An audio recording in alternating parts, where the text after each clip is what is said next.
But you sort of touched on that. Johns Creek has an aging population. How do we attract young families to come? Yeah, well, our average price of a home is about $400,000, and that's on the low end. So we need to figure out how to provide affordable places for those folks to live. And make it attractive, make it a place that we're not just a stop along the way. Right now, we're kind of a corridor to get downtown and to get to Forsyth, and we're just a corridor along the way. I think that's part of building our city centers and giving ourselves some level of identity, because young people look for that. Any question? We have this aging population. What can we do to attract younger families so that we don't get overbalanced? So, a couple of things. One, it's a little bit of a misnomer, urban legend, whatever, that millennials are not interested in buying homes. They are actually the #1 most active demographic that are buying homes. I believe that it's super important for Johns Creek, again, for us to keep the premier veteran community intact and keep us an aspirational place to live. If we lose Johns Creek as a special place, once that happens, it's gone forever. That's the source of so much good for quality of life. That's the great schools. That's the low crime. That's the great housing stock. That's your great neighbors.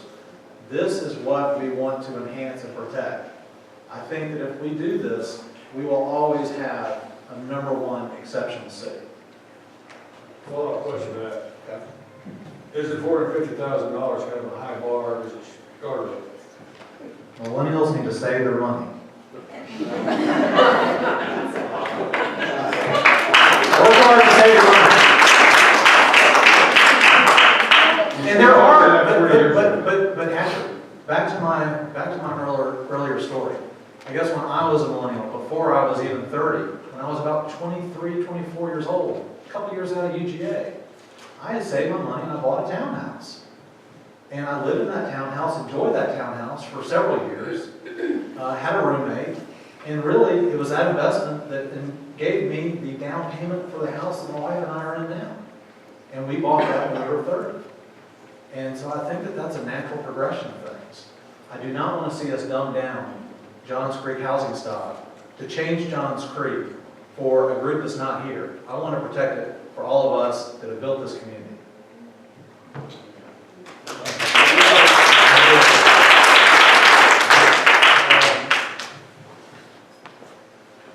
In the 10 years now, I guess, we've been a city, we've seen councils work together, and we've seen them not work together. What do you do as a city councilman to foster better cooperation among your fellow council members? I think that me and Mayor Bacher need to go have a beer sometime. No, seriously. I think that talking, listening. I know that I have given my opinion about a lot of different issues over the years, but when I go out door to door, I learn a lot because I like listening to the ideas that other people have. I want to collaborate. I mean, politics is about having principles and doing everything you can to fight for those principles. But, your way isn't always the only way. So I will play nice in the sandbox with other kids. So that was the first question of section 3, which was about other general topics as opposed to just this sort of.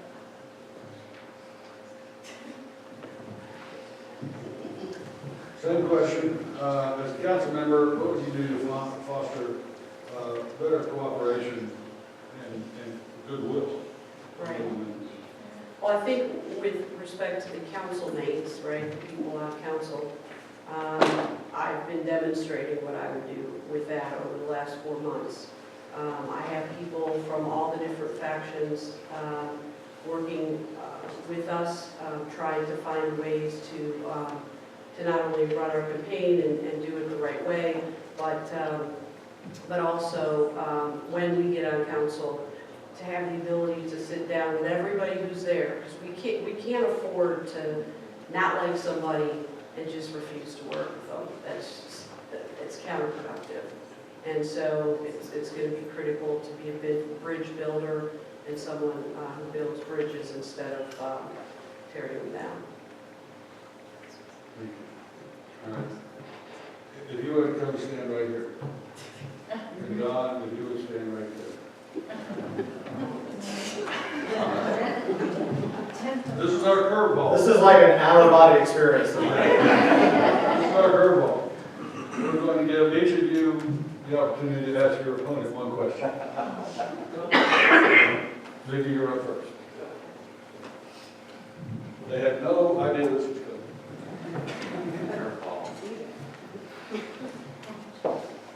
Okay, I've got a good question for you, John. When we first started running for this seat, you and I had a conversation about running a quality campaign and one without mudslinging and things like that. So I'm curious what made you change your mind and do that lovely little manual that you did and the associated website. I think that's a good question. Because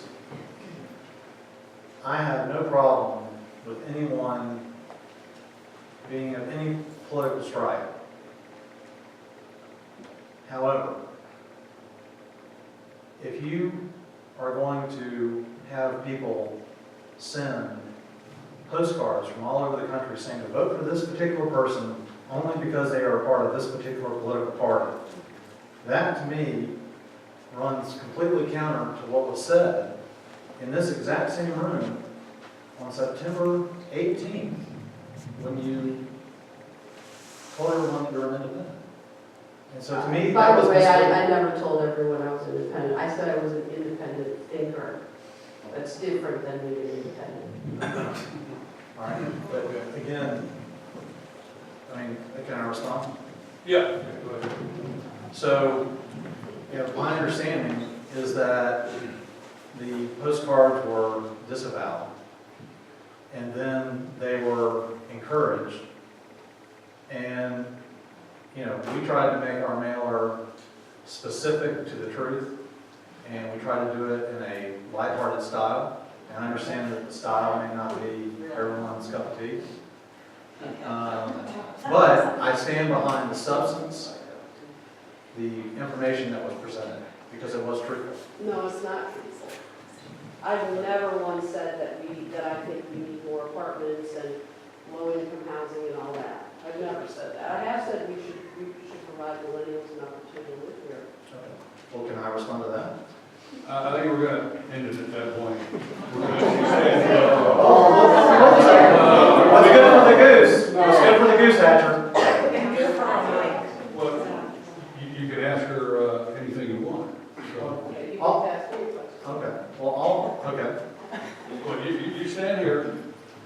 Okay. Vicki, you drop in place that. Right there. I'd ask you to use the microphone.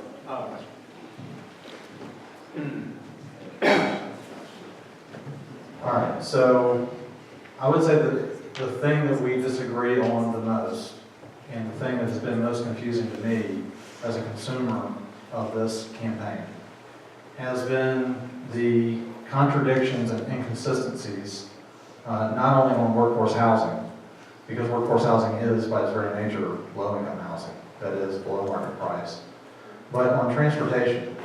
I mean, to say that you are against the widening of 141, but then to say that you're for all the Tier 1 projects moving forward, or to say that you want to improve traffic for residents of Johns Creek, but say that we're going to farm it out to the ARC, where they want, bus rapid transit that would require its own lane. So are we widening 141 to have its own lane, or are we going to not do it and take a lane away? If we were going to protect this as a residential community that you've talked about, those things are in conflict with each other, and I've been confused by that. Okay, well, I'll try to help you with your confusion. To be honest, I've kind of lost track of what the question really was, but let's just start with some facts. I never said, even tonight, I never said that I was for widening 141. In fact, I've always said that that should be the last thing we do. The question posed to me by Hatcher was, do we have to do the Tier 1 projects? And after reviewing all the documentation, including the T-SPLOST legislation, I understand that we do. So, by law, because we as a collective body voted for it. So, so I've never said that I think widening 141 is a good thing. And I didn't say that here tonight. I answered the question he asked me.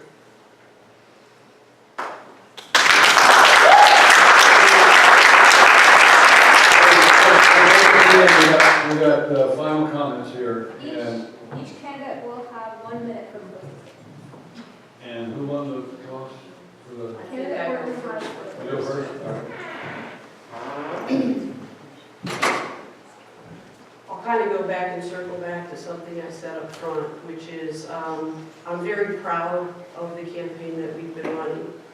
We've at every turn stayed above board. We have always spoke fact. We have never put any mistruths out there about our opponent. When people on the team, and rightly so, were angry, I just told them, let it go. You know, people have been making fun of me my whole life, so this isn't gonna, we're not worried about this. So I want to thank my teammates for doing a great job on this campaign.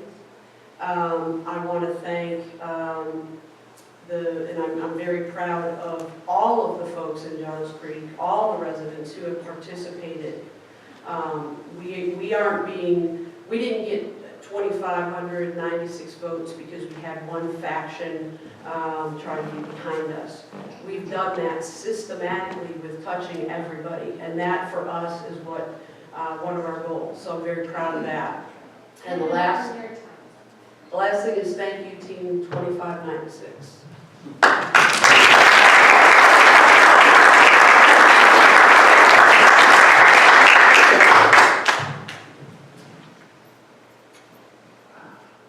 I want us to make sure that we all leave this room tonight with a good, honest grasp of the truth. I pointed out something that I felt needed to be talked about because I felt like that things were not being described accurately. I took no great pleasure in it, but I felt like it had to be done.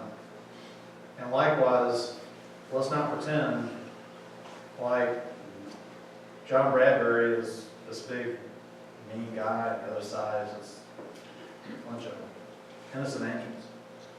I've had my military record investigated. I've had people question, why is your home in your wife's name? Well, I'm a contractor. I have liability. I try to protect myself from that. We've had an ethics investigation filed against us on very spurious things, grasping straws. This is not what this campaign's about. I am campaigning, I am running because I care about Johns Creek and the future of Johns Creek. And we have bigger issues. If we do not protect the premier veteran community, what has made us successful so far, we're going to lose it. I want to protect it and enhance it. Thank you.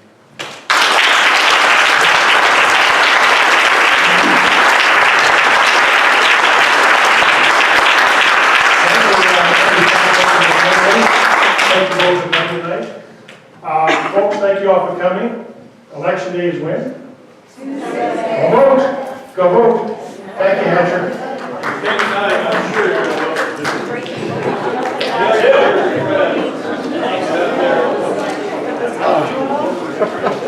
Hey, Michael, where you got the camera duty tonight?